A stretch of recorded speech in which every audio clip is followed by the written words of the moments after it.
this is at the point being projected now to be heading towards 40 to 50,000 mercenaries who will be fighting in Ukraine on both sides for Ukraine and for Russia.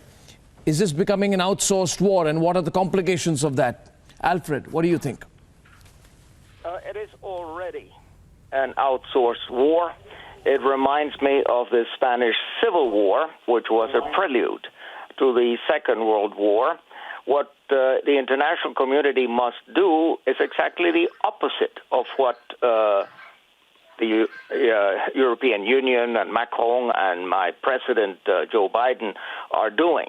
I mean, it is imperative to stop the fighting, and the only way to stop the fighting is to give security assurances to Russia. That could have been done in December. That could have been done in January. The Russian proposals were reasonable and moderate. Now we have tens of thousands of deaths, which could have been avoided, but for intransigence. International law does not protect intransigence.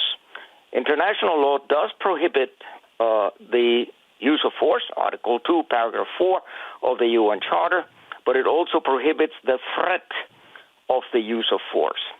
And NATO's expansion since the 1990s has been a constant threat to the security of Russia, and anyone who is halfway objective recognizes that Ukraine in NATO, Ukraine with missiles and most modern military equipment poses a danger to Russia, the same as the missiles in Cuba posed a danger to the United States in 1962. We need a quid pro quo. We need a compromise, but NATO had every opportunity to make a gesture, and the imperial arrogance of Jens Stoltenberg at the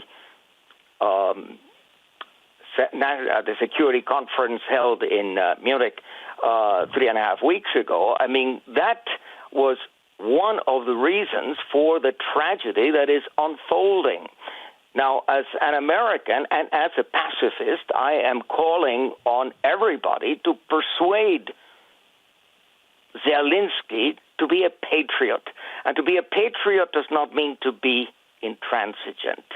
To be a patriot means to save his country from further suffering, and that means declare himself neutral.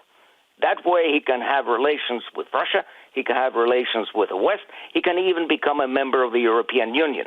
But he must relinquish any hope or any aspiration to be part of NATO. You broaden the subject there, Alfred. Allied responses from either Maria, Bita, or Olena. Maybe I'll go across to Maria first. Maria, this is not about Ukraine anymore. This is about war for war's sake. And Ukraine has been taken over by mercenaries on all sides. And more will come. This cannot be about nationalism anymore.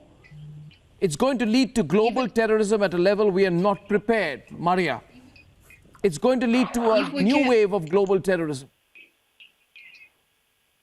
If we cannot predict what will, in what forms the current Russian aggression against Ukraine will continue on other territories, including current EU member states, it means that we don't need to fulfill Russia's ultimatums, and we don't need to fulfill everything that Russia tries to put on the table.